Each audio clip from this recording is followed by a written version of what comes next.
pédopsychiatre et psychanalyste du département de psychanalyse, notamment de l'hôpital de la Salpêtrière à Paris. Le docteur Flavigny a consacré de nombreux travaux dans des revues et collections destinées à la fois aux professionnels mais également au grand public, avec plusieurs livres sur les thèmes des récentes évolutions familiales. Pédopsychiatrie, évolution familiale, évidemment, on est au cœur de nos sujets. Le docteur Flavigny a été auditionné à plusieurs reprises sur les traductions juridiques des évolutions par l'Assemblée nationale, le Sénat, des forums de bioéthique ou le Conseil d'État notamment récemment. Le livre qui sera à votre disposition avec des dédicaces à l'issue de l'UE est celui-ci, Je veux papa et maman, père et mère congédiés par la loi, avec en sous-titre Mariage gay, un pédopsychiatre s'insurge. Donc, docteur, je vous laisse la parole et je vous remercie de votre présence.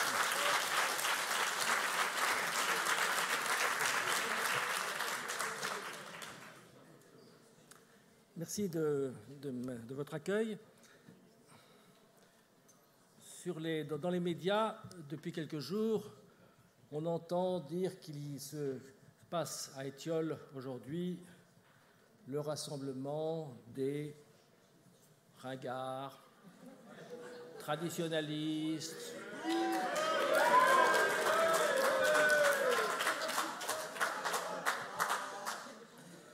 eh bien, je veux vous proposer la thèse qu'il s'agit en fait d'un rassemblement d'avant-garde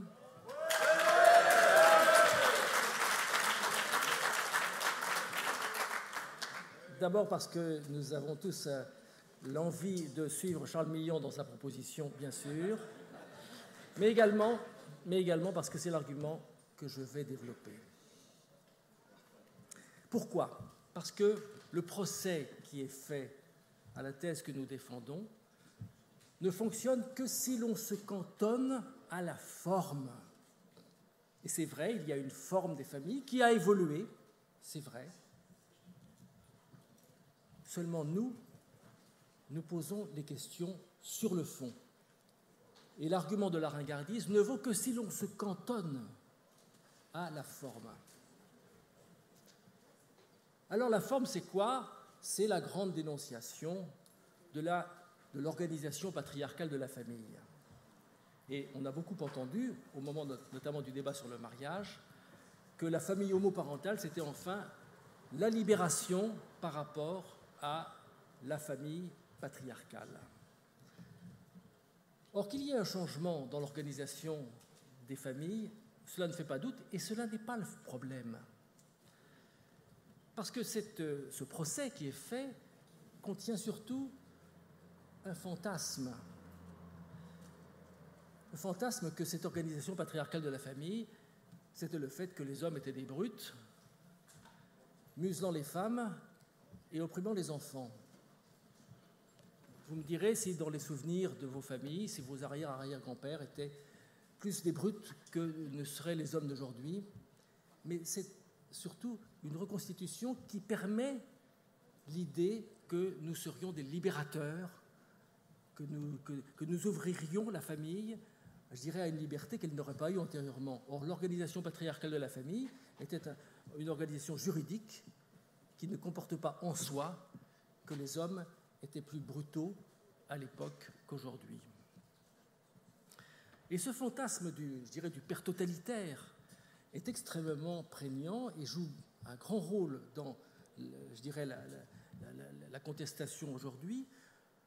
Vous voyez par exemple la prise de position de Marcel Gauchet récemment, pourtant l'intellectuel en principe relativement modéré, dans sa prise de position dans sa revue Le Débat. Il est tout à fait sur cette thèse qu'il y aurait une libération. Il y a un changement, oui, une évolution, oui. Mais ce jugement se résume à une forme et omet l'appréciation sur le fond. Or, c'est sur le fond, sur cette prise en compte du fond, que je voudrais montrer que, selon moi, la thèse que nous défendons, c'est la prise en compte, je dirais, d'une question négligée, d'une question d'avant-garde. Parce que qu'est-ce qui est oublié sur le fond ? Je vais essayer d'être simple, de dire, je dirais avec des mots qui ne soit pas trop, je dirais, du jargon, si vous voulez, même s'il y a des mots, mais enfin, ce sont des mots, somme toute, assez communs. Ce qui est omis, c'est que le cœur de la famille est organisé selon une fonction qui est une fonction symbolique. Qu'est-ce que cela veut dire ? Cela veut dire principalement, qu'est-ce que veut dire le mot symbolique ? Le mot symbolique veut dire le principe d'une reconnaissance mutuelle. Par exemple, le père reconnaît le fils et le fils reconnaît le père. C'est ça qui fonde à la fois le fait d'être père et le fait d'être fils. Pareil pour le père et la mère. Et il y a de ce fait deux fonctions symboliques qui sont maternelles et paternelles. Qu'est-ce qui est au cœur, je dirais, de ce qui différencie ces deux fonctions ? C'est le fait qu'il y a une incomplétude de chaque sexe à l'égard de l'autre dans le rapport au pouvoir procréateur. Et c'est ce point essentiel qui est négligé dans tous les débats actuels, qui ont tendance à être trop superficiels. C'est que donc l'enfant, je dirais la venue de l'enfant au monde, se situe au point anthropologique, je dirais, qui est le rapport des sexes à l'incomplétude et le rapport personnel de chacun à la finitude, car l'enfant, c'est ainsi que l'enfant va pouvoir devenir le successeur dans la lignée généalogique. Voilà ce qui est négligé, et je vais essayer de montrer avec quelles conséquences et pourquoi. Parce que ce qui est essentiel et ce qui est négligé, c'est que le principe de paternité et le principe de maternité s'établissent comme une transmission faite à l'égard de l'enfant, ce qui va être la base de sa vie psychique, à la fois transmission de chacun des parents et à la fois, je dirais, leur conjonction. Le fait d'être père, qu'est-ce que c'est psychologiquement ? C'est transmettre à l'enfant d'avoir été le fils de son père. Parce que ceci inscrit le principe régulateur, qui est le principe de la filiation. Qu'est-ce que le principe psychique de la filiation en deux mots ? C'est que la relation à un enfant n'est pas la même que la relation à son enfant. La relation à son enfant va être régulée par ce principe de filiation qui va engager tout le processus qui nous a fait nous-mêmes devenir père ou mère. J'ai dit le mot symbolique, je complète juste cette notion pour dire que le principe de filiation va engager un lien de don. Le parent donne le fait donc d'avoir été lui-même l'enfant de ses propres parents, et de dette, une dette symbolique par laquelle l'enfant va s'accrocher, va s'arrimer, je dirais, à la relation à ses parents, dans le fait de s'inscrire comme, je dirais, leur successeur dans la lignée, comme l'enfant de ses parents. Alors, juste en deux mots, pour compléter sur ces deux fonctions symboliques, si vous voulez, parce que chaque parent, bien sûr, va venir incarner très diversement ces fonctions. Là, ensuite, effectivement, la plus grande diversité est tout à fait possible. Néanmoins, ces fonctions sont essentielles, je dirais, comme constitution fondamentale, je dirais, de la vie psychique de l'enfant et de la venue de l'enfant au sein de sa famille. En deux mots, la fonction maternelle est plus, je dirais, cette fonction d'enveloppement, de protection de l'enfant, un petit peu aussi ce qu'on appelle la fonction de double par rapport à l'enfant, c'est-à-dire que la mère est en mesure, pour un certain nombre de choses, notamment, je dirais, par ses qualités physiques, la qualité de sa voix, qui est beaucoup plus proche que celle de l'enfant, par exemple, de renvoyer à l'enfant quelque chose de lui. Mais cette fonction, avec tout l'apport qu'elle représente pour l'enfant, est essentielle, mais aussi, si elle n'était complétée par la fonction paternelle, risquerait d'être une fonction d'enfermement. Et c'est l'essence de la fonction paternelle de dégager et de donner à l'enfant des raisons de se dégager de ce qui risquerait sinon d'être un enfermement, et donc de le dégager de la fonction maternelle. Alors, qu'est-ce qui se passe, je dirais un petit peu cliniquement, pour moi comme pédopsychiatre, par rapport à toutes ces évolutions de la vie familiale? Mais moi, je ne porte aucun jugement, bien sûr, sur la façon, je dirais, sur ce qui se passe pour les familles. Je suis là pour accueillir, j'accueille tous les enfants, sans aucun opprobre, aucun jugement sur... Mais en fonction de la situation de l'enfant. Par exemple, on a parlé du divorce ce matin. Lorsque je sais qu'un enfant va venir me consulter et que ses parents sont divorcés, je m'enquière de savoir s'ils veulent venir ensemble pour la première consultation ou s'ils préfèrent venir, que je les reçoive séparément avec l'enfant, par exemple. Par exemple, autre exemple, dans les familles recomposées, si je reçois assez fréquemment d'ailleurs, quelqu'un dont il apparaît parfois même au fil de la consultation qu'en fait il est un beau-parent, qu'il n'est pas le père de l'enfant par exemple, à ce moment-là, j'accueille bien sûr tout le monde puisque tout le monde est venu me voir.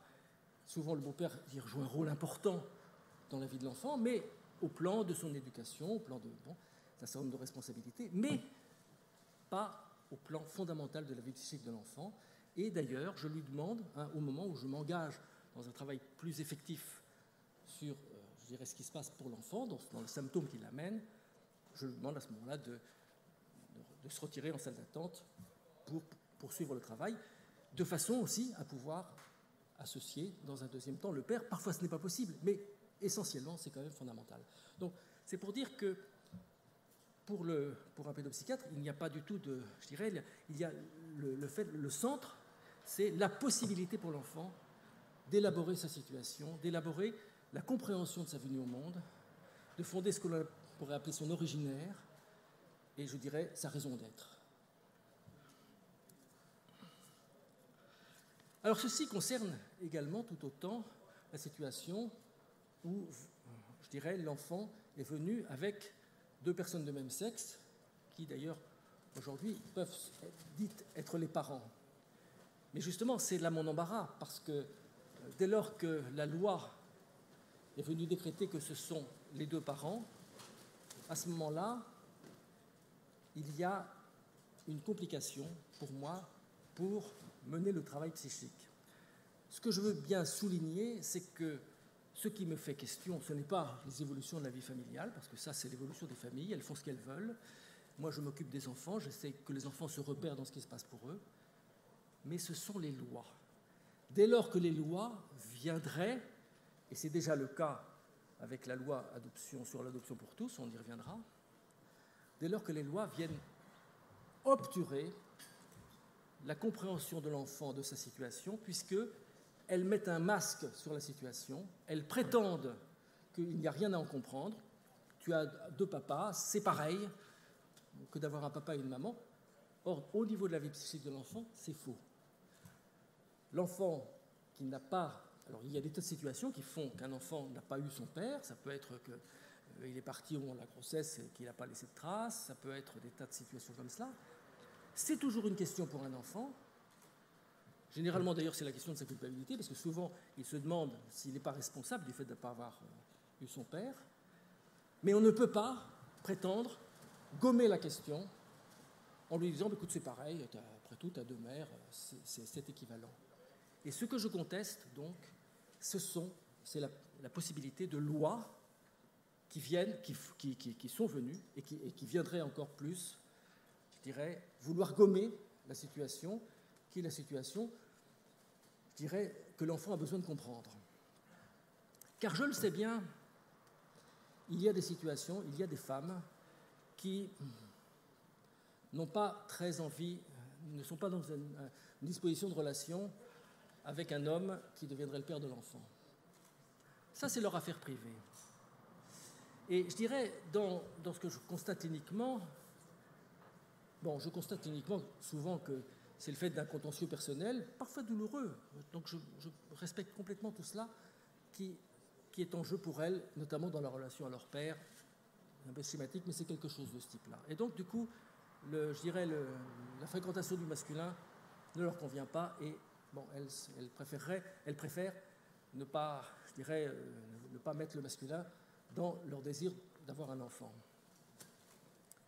Mais ma question, c'est que les lois viennent accréditer, comme si c'était une banalité, cette situation. Parce que la loi, à ce moment-là, je dirais, obture la possibilité pour l'enfant de se créer lui-même sa compréhension de sa situation, cette espèce de romance que les enfants se créent. Tous les enfants, je dirais, ont une forme de contestation de leur filiation, mais au sein de leur vie imaginaire. Et je dirais, c'est leur liberté, c'est le gage de leur liberté psychique. Mais si on veut, je dirais, gommer la situation tout à fait, je dirais, incompréhensible, où on affirmerait qu'il serait l'enfant de deux femmes et qu'il n'y aurait rien à dire de plus, à ce moment-là, on obture, on efface, je dirais, toute représentation possible pour l'enfant, et donc on met en jeu sa liberté psychique. Et forcément, c'est quelque chose qui a des conséquences et qui, en tout cas, empêche pour moi le travail que je peux poursuivre avec un enfant dans toutes les situations, mais dès lors que, je dirais, on n'a pas essayé de masquer la situation avec un discours fallacieux. La conséquence, donc c'est bien sûr l'une des questions posées par ce qu'on appelle la PMA pour toutes, ça on va y revenir sur le terme, mais il y a aussi une conséquence beaucoup plus générale, beaucoup plus sociétale. C'est que dès lors que les lois sont concernées, ce qui est décrété pour un enfant vaut pour tous. C'est-à-dire que ça vaut pour tout l'équilibre de la filiation, pour le principe même de la filiation. C'est-à-dire qu'à ce moment-là, si on a décrété que l'enfant peut bien être, que le père c'est facultatif, finalement, et bien à ce moment-là, ça vaut d'une manière générale. Or, ce principe paternel porte quelque chose qui est essentiel dans la vie psychique, c'est le principe de transmission. Je le dis juste en quelques mots, mais je pense que ça devrait vous parler. Si vous voulez, c'est le principe du fait que le père, notamment pour le fils, c'est un peu différent pour la fille, mais pour le fils, c'est tout à fait illustratif, c'est-à-dire que le père, c'est celui qu'il faut tuer dans la prétention à se faire sa place. Bon, dégage, moi je veux grandir, bon. Mais l'affaire, c'est qu'il faut le tuer symboliquement. C'est-à-dire qu'il ne s'agit pas de le tuer comme ça, bon, c'est pas le parricide. C'est le tuer symboliquement, c'est-à-dire grandir en devenant soi-même père, comme a été son propre père, même si on aura des contestations sur la façon dont il a été père, ça on a le droit. Et c'est même nécessaire, mais c'est une construction symbolique. Le fait que par les lois, on puisse décréter que le principe paternel serait à la carte, bon, là ça peut marcher, puis là ça non, là on s'en passe, je dirais, invalide cette fonction qui est une fonction de transmission, qui est une fonction essentielle. Qui est une fonction essentielle, je dirais, au plan même de l'équilibre de la société. Car effectivement, la société construit à partir de là le principe de généalogique, le principe de transmission entre les générations. Alors, je voudrais donc souligner à travers tout cela la façon dont toute cette évolution avance avec une véritable duperie de langage. On a parlé d'hypocrisie ce matin, enfin c'est la même notion, c'est la même idée, particulièrement, je dirais particulièrement choquante. Le fait même de parler de l'extension de la PMA est une vertigineuse duperie, puisqu'il ne s'agit pas d'étendre, là, l'idée c'est on étend, là il y a des personnes qui demandent, on ne peut pas leur refuser, non. Ce n'est pas de ça qu'il s'agit. Il s'agit d'un changement de nature de la procréation médicalement assistée.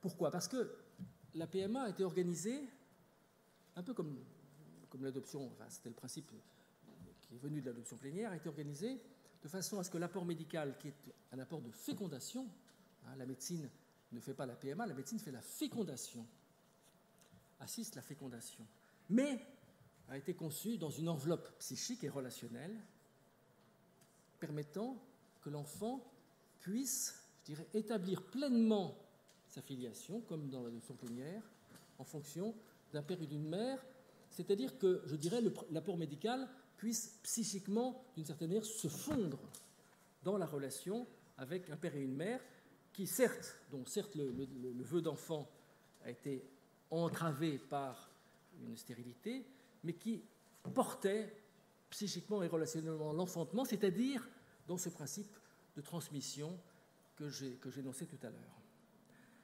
Ça, c'était le principe de la procréation médicalement assistée. Et là, ce que l'on prétend, c'est l'appliquer à des personnes alors qu'on retire complètement l'essentiel, c'est-à-dire le cadre psychique et relationnel, et que, d'une certaine manière, on le transformerait en fécondation médicalement assistée. Mais là, évidemment, les mots ont leur importance, et on joue sur les mots, et c'est un jeu qui est d'ailleurs très, très pervers, mais qui s'est appliqué à énormément de sujets. Par exemple, la notion même, je le dis parce que je trouve qu'on rentre trop dans cette façon de parler. La notion de couple homosexuel est venue sur l'idée qu'il n'y avait pas de raison que deux hommes ou deux femmes qui s'aiment, je dirais, ne soient pas caractérisés comme couple. Bon, au plan de l'amour, pourquoi pas, mais ça, bon. Seulement, bien sûr que là c'est tout à fait insidieux, puisqu'il s'agit de faire passer, à travers la notion de couple, le fait que les unions hommes-femmes seraient des couples hétérosexuels. Mais les unions hommes-femmes ne sont pas des couples hétérosexuels. Les unions hommes-femmes, tout au moins si on dit couple hétérosexuel, on transforme la notion. C'est-à-dire qu'on gomme la notion d'incomplétude des sexes et on transforme l'union homme-femme dans un rapport qui, lui, serait productif. Et à ce moment-là, effectivement, les couples hétérosexuels sont productifs, ils ont de la chance. Et les couples homosexuels, évidemment, c'est pas de chance, ils ne sont pas productifs. Donc, c'est normal de les aider. Donc, il faut voir comment les effets de langage ont une très grande importance, je dirais. Et c'est pour ça que moi, j'insiste beaucoup sur le fait qu'on n'utilise pas cette notion de couple hétérosexuel qui ne veut rien dire, sauf d'éliminer, je dirais, ce qui est le fondement de ce qui fait entre les sexes la venue de l'enfant.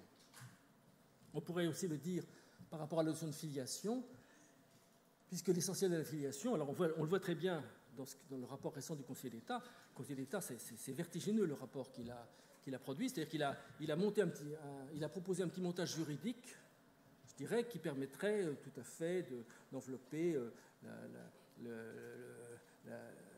la progression médicalement assistée pour des personnes seules ou des personnes en union de même sexe. Alors on fait un petit bricolage, oubliant complètement que... Parce que le juridique peut faire tous les montages qu'on veut. Bon. Seulement, la question, c'est de savoir comment l'enfant pourra s'y retrouver.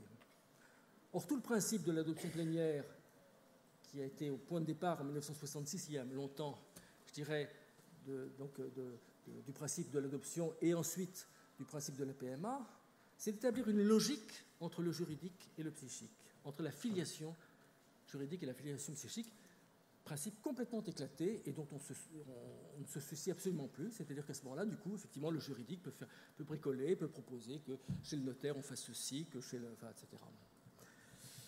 Alors, c'est en cela que moi je pense que la thèse que nous défendons est une thèse d'avant-garde parce que elle souligne les risques que nous prenons. D'une certaine manière, maintenant, on sait que le progrès, avec un grand P, eh bien, il comporte des risques. On le sait maintenant par rapport à l'environnement. Bon, d'accord, le moteur à explosion, c'est formidable, mais bon, la matière plastique, c'est formidable, ça bon, mais avec tous les problèmes que ça pose, bon, et ça, maintenant, on commence à en prendre conscience. Aujourd'hui, c'est la question des progrès médicaux qui est en jeu, et qui sont sans doute, je dirais, tout à fait appréciables en eux-mêmes, mais la question, c'est de les caler sur les équilibres, de même qu'il faut que nous calions je dirais, les progrès industriels sur les équilibres de l'environnement et de la planète. De même, faut-il caler l'usage des progrès médicaux sur les lois qui sont donc des lois je dirais, symbolique et anthropologique. Sans quoi, la catastrophe est inévitable. Alors, c'est jamais facile de défendre cette thèse, parce que, bon, vous faites les Cassandres, etc. Bon, bien sûr, vous avez droit à ça à ce moment-là, parce que les conséquences ne sont pas demain matin, elles seront évidemment plus lointaines, mais elles sont inévitables, dès lors que l'on connaît, je dirais, les lois de régulation psychique et anthropologique, de même que maintenant, on sait que les lois, je dirais, de l'équilibre planétaire sont bousculées par un certain nombre de choses, comme le réchauffement climatique, etc. Alors, moi, il me semble par rapport à ça qu'il faut aussi souligner, je dirais, la position d'avant-garde que devrait avoir la tradition française. Je vais terminer là-dessus. Ah, vous voulez je peux? C'est parfait. Oui, d'accord. La tradition française qui avait une conception particulièrement aboutie, je dirais, de cet équilibre entre le psychique et le juridique, une conception qui a été complètement malmenée, beaucoup sous l'effet d'une invasion de principes anglo-saxons.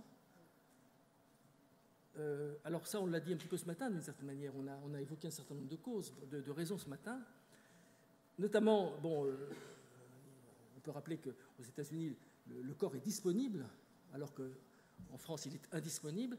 D'une certaine manière, je dirais, il y a problème dans le fait que nous laissions, sous la pression, je dirais, d'une approche superficielle qui caractérise l'approche des États-Unis, que nous laissions malmener les principes de fond, les principes fondamentaux que nous défendons. Alors, je m'arrête là.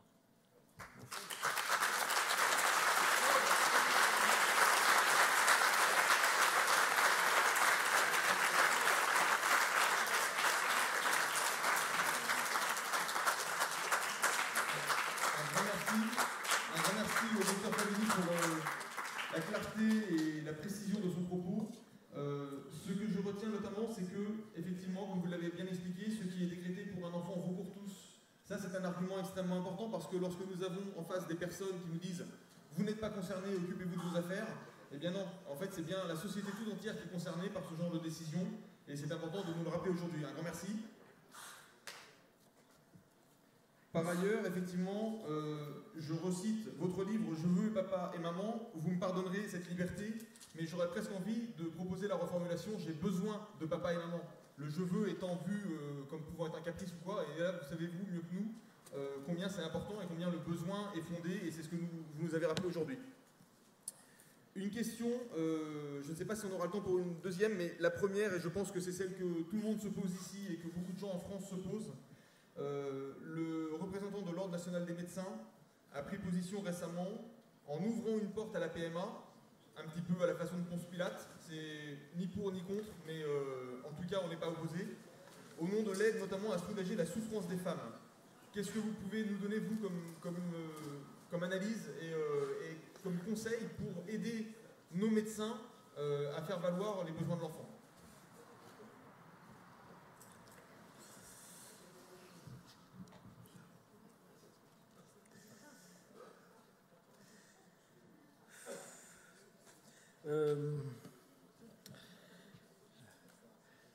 Là, on est dans la démarche compassionnelle. Et on peut accepter que cela existe, mais les lois établissent les principes d'une cohérence. Je pense qu'il faut bien distinguer, et j'ai essayé de distinguer la situation privée. Bon, une femme élève un enfant seul, elle s'est même peut-être arrangée pour avoir un enfant seul, bon, ça arrive, de ce qu'est l'approche des lois. Moi, c'est le point qui me semble le plus important. Bon, parce que ce qui se passe finalement psychologiquement, c'est que dans une situation privée, l'enfant comprend bien, à sa manière bien sûr, que la situation est le fait que sa mère a, bon, sans doute un certain contentieux personnel avec son passé, avec son père sans doute. Bon. Et ça, bon, ça peut faire partie de quelque chose, je ne dis pas que c'est simple, mais ça peut faire partie de quelque chose, bon, qu'il puisse tricoter, et puis il pourra peut-être à ce moment-là se référer à ses grands-parents. Enfin, là, il y a une forme de compréhension possible. C'est la question des lois qui vient complètement entraver cette compréhension possible. Et ça me paraît une atteinte fondamentale aux besoins psychiques tout à fait essentiels de l'enfant. Et donc c'est par rapport à cela... je ne sais pas ce que les médecins, ce que l'on vient demander aux médecins, mais c'est cette distinction qui me paraît essentielle. Je ne sais pas si je réponds à la question. Voilà.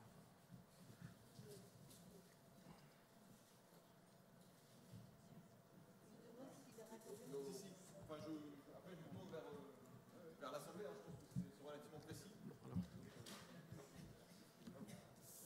Bien. Écoutez, docteur, un grand merci. Je vous demande d'applaudir encore une fois.